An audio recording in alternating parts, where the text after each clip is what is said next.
E aí, meu povo, tudo bem? Então, hoje na aula de ciência, nós vamos estudar sobre a unidade 7.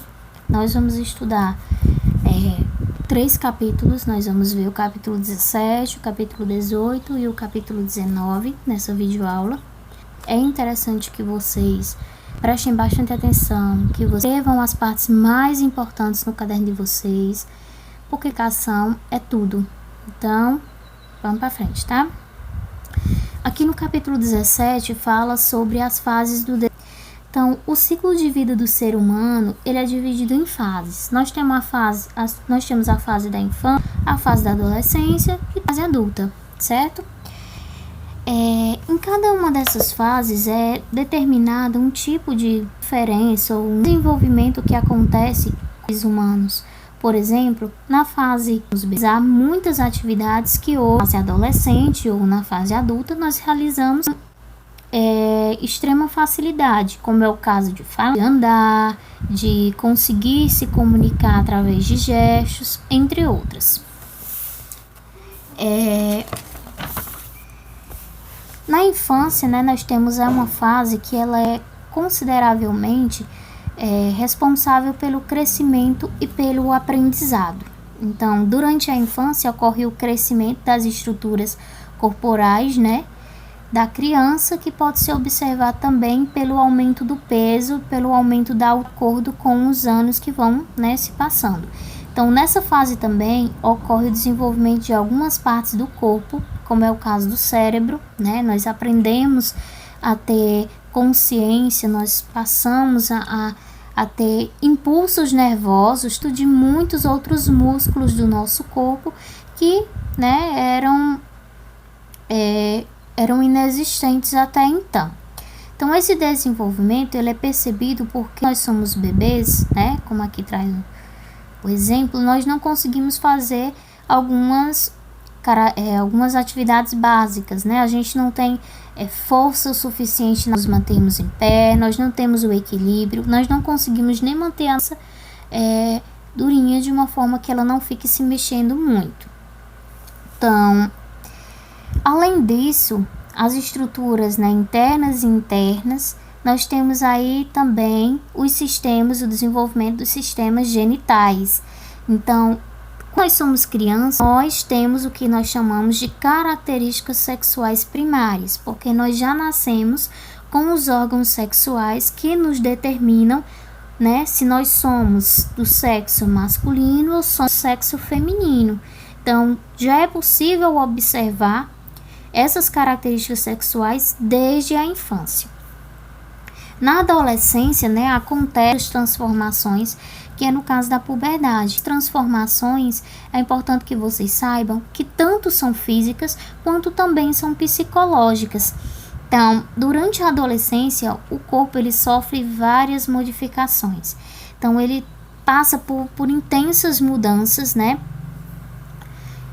Onde essas mudanças elas têm início na adolescência, mas só vão ter um fim lá na vida adulta, quando a gente completar cerca aí de 20 anos, mais ou menos, é que fecha o nosso período de transformação. Durante essa puberdade, né, que indica o início da adolescência, acontecem, né, transformações que são ligadas principalmente à maturação sexual. Então, é a partir dessas transformações da puberdade, que nós temos início às características secundárias dos seres. Então, nós vamos estudar mais adiante.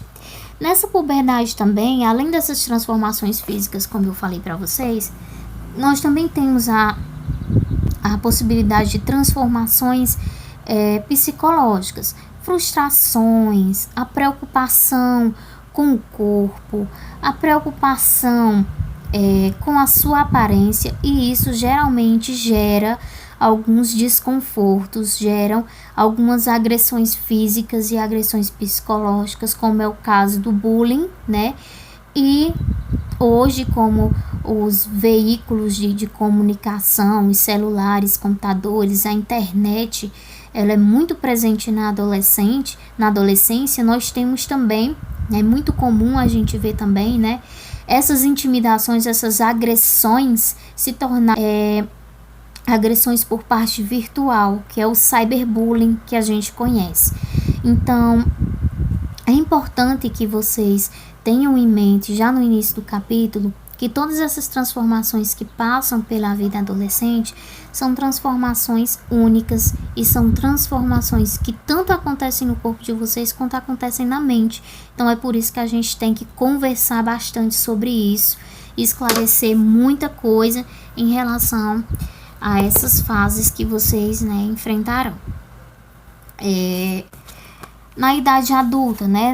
Na idade adulta, nós vamos ter aí o corpo já desenvolvido, né? A idade aí de 20 anos. Então, é nessa época que nós já vamos cessar completamente o desenvolvimento e as mudanças biológicas no nosso corpo. Então, tudo vai se estabilizar. Então, as características sexuais secundárias e o sistema genital.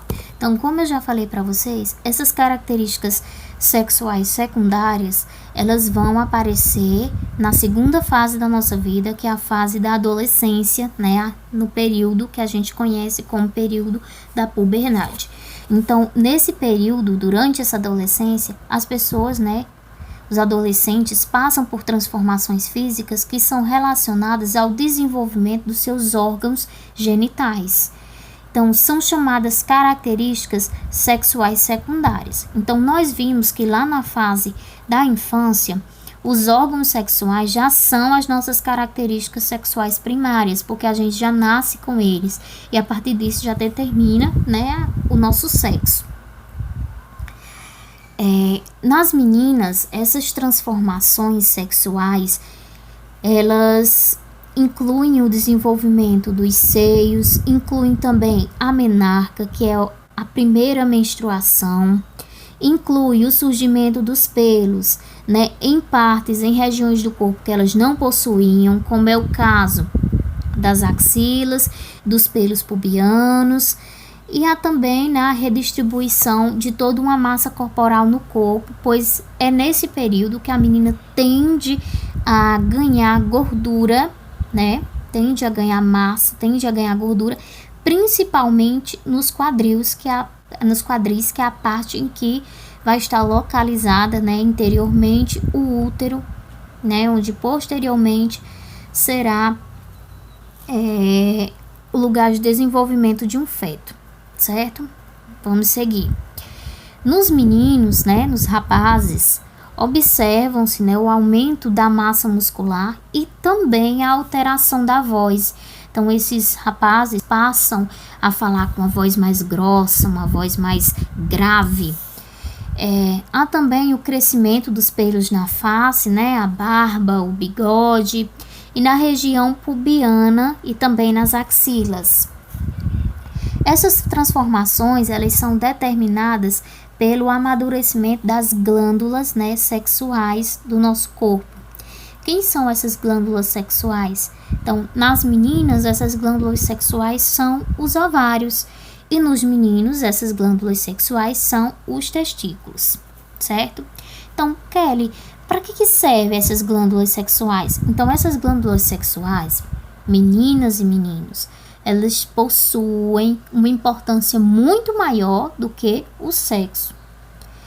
Por quê? Porque é através dessas glândulas sexuais que nós vamos ter a produção de hormônios muito importantes para o nosso corpo. Por exemplo, nos ovários das meninas, nós temos a produção dos hormônios estrógeno e progesterona. E nos testículos do menino, nós temos aí a produção dos hormônios, né, que são a testosterona. Então, nós vamos estudar isso com um pouco mais de calma quando a gente passar adiante a estudar os sistemas genitais masculinos e femininos. É importante que a gente estude isso com uma grande seriedade. É um assunto sério, é um assunto que precisa ser estudado e que precisa ser levado a sério. Então, vamos estudar com bastante respeito e levando bastante a sério o que eu vou explicar, tá bom? Então, o sistema genital masculino. Então, no sistema genital masculino, né, nós temos a produção dos gametas masculinos, é a principal função. Quem são os gametas masculinos, Kelly? São os espermatozoides. Guardem essa palavrinha. Espermatozoides são os gametas masculinos. Nesse sistema genital masculino, permite também a deposição do sêmen quando ele é estimulado através, ou durante o ato sexual, e também através desse sistema genital, a produção do hormônio progesterona que a gente já conheceu.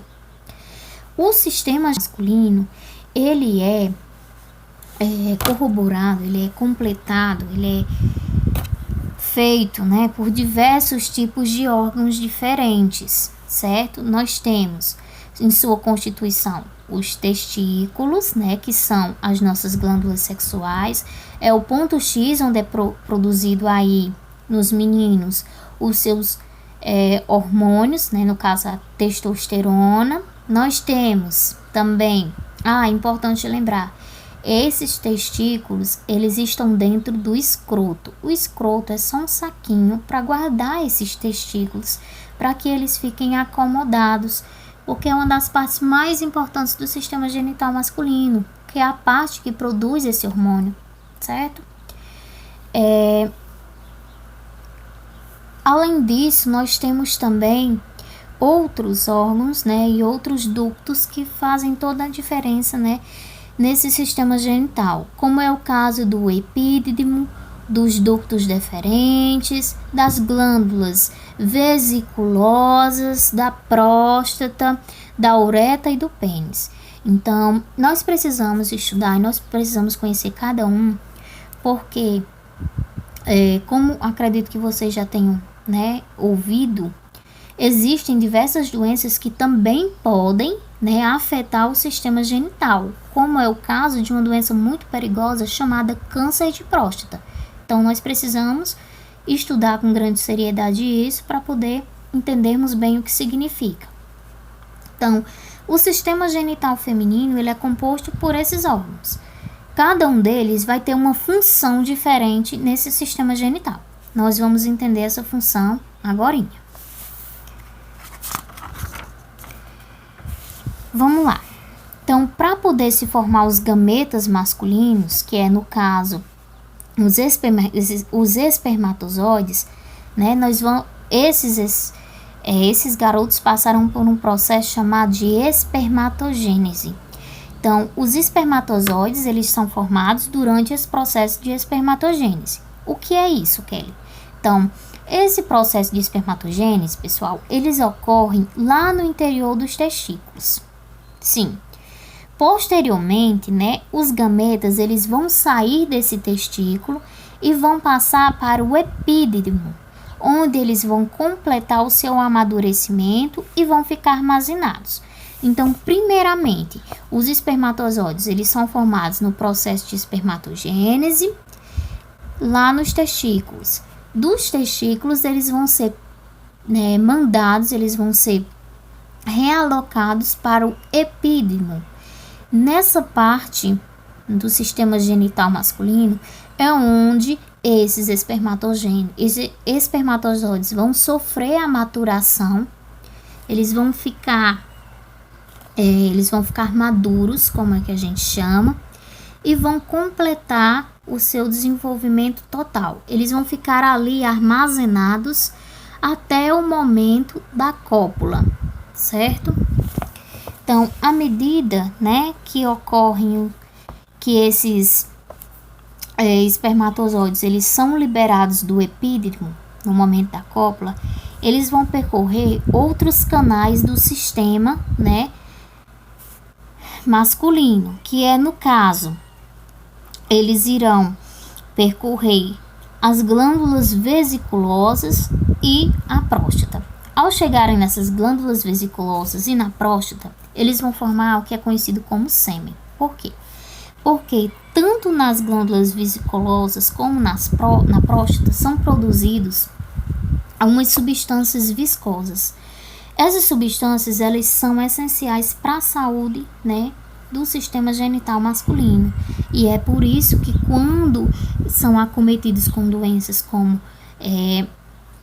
o câncer de próstata, é algo tão complicado e tão perigoso. Então, após ele ter, tido encontro com essa próstata e com essa glândula de vesiculosidade, eles vão ser transmitidos, vai ocorrer a liberação desse sêmen, do corpo masculino, que é conhecido, que recebe o nome de ejaculação. Essa ejaculação, ela vai ser posta para fora a partir do órgão copulador do homem, que é o pênis.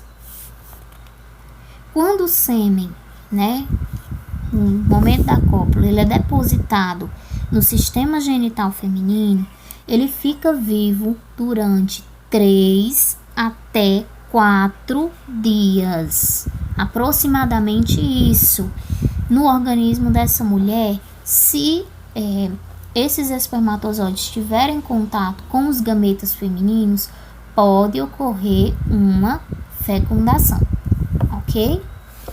Então, o sistema genital feminino, nós vamos estudar agora. O sistema genital feminino, ele é responsável pela produção de gametas femininos. Quem são os gametas femininos? São os ovários. E pela produção também de alguns hormônios, que no caso a gente já até citou eles, que é o estrógeno e o progesterona, ok? Mas também são responsáveis pela nutrição e pela acomodação do feto no útero. Então, todo esse processo, de transformações do corpo da menina, que começa na puberdade, também com vista na preparação para o corpo dela para receber um feto quando ela estiver na vida adulta. Preparada emocionalmente, preparada fisicamente para receber esse feto no útero. São muitos fatores incluídos, certo? O corpo da mulher, assim como o corpo do homem, no que se diz respeito ao sistema genital, ele é constituído também de diversos tipos de órgãos diferentes e cada um deles possui uma função diferente. Por exemplo, o corpo da mulher é constituído pelos seus gametas, que são os ovários, pelas tubas uterinas, que antigamente recebiam o nome de trompas de falópio, o útero, a vagina e os órgãos genitais femininos externos, que formam o pudendo, certo? Então, cada um dessas partes, ela vai também desenvolver uma função diferente no corpo da mulher, tá certo? A formação dos gametas femininos. Então, como que acontece essas formações desses gametas? Então, os ovócitos, eles são células sexuais femininas que são formadas no processo de ovulogênese. Nós vimos lá nos meninos que o processo deles era chamado de espermatogênese. O das meninas é ovulogênese. O que acontece nos ovários, certo?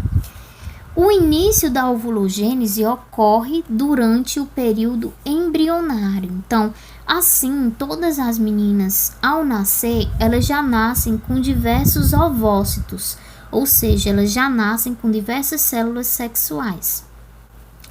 Na puberdade é que esses ovários, eles vão sofrer uma maturação, Os hormônios sexuais femininos, eles vão estimular os folículos ovarianos, os ovários, junto de células especializadas, para desenvolverem estas células. Essa estimulação, ela vai promover o amadurecimento e a liberação, dos ovócitos, dos ovários, para as tubas uterinas.